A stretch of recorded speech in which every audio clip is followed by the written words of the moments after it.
Attend one of the festival's most popular events. Dressed in their top hats and corsets, they file in to see Professor Humbug and his popular parade of pint-sized performers. Well, the flea circus has been around for many thousands of years. One of the earliest and most popular entertainments being is how the early impresarios could not afford large animals or to feed them.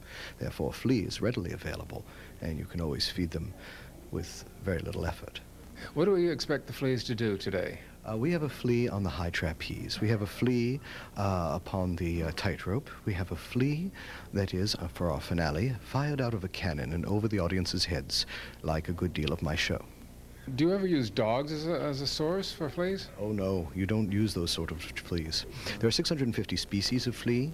The dog and cat flea, however, are untrainable. They are stupid brutes. The only sort of flea you can train is the Pulex irritans, or common household flea, which is also known in Europe as the European household flea. The sort of fleas that bothered the California miners back in the gold rush. In fact, Mark Twain once wrote of a place called Rancho de las Pulgas, the farm of the fleas, where the ground was literally alive with the small creatures. It discouraged many of the early miners, and many of them went home.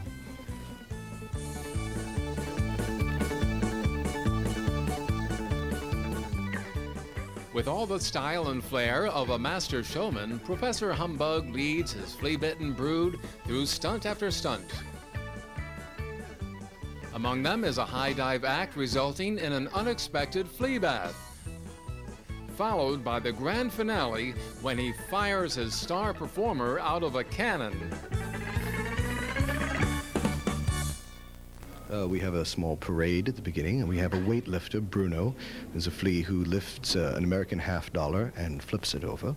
We have Madame Fifi on the high wire.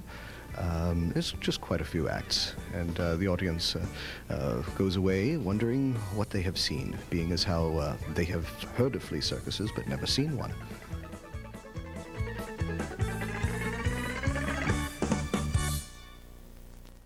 While many of Professor Humbug's audience members get their very first glimpse of a real flea circus, other attendees pass the afternoon trying on Victorian period clothing or simply pedaling their way around on an authentic vintage bicycle.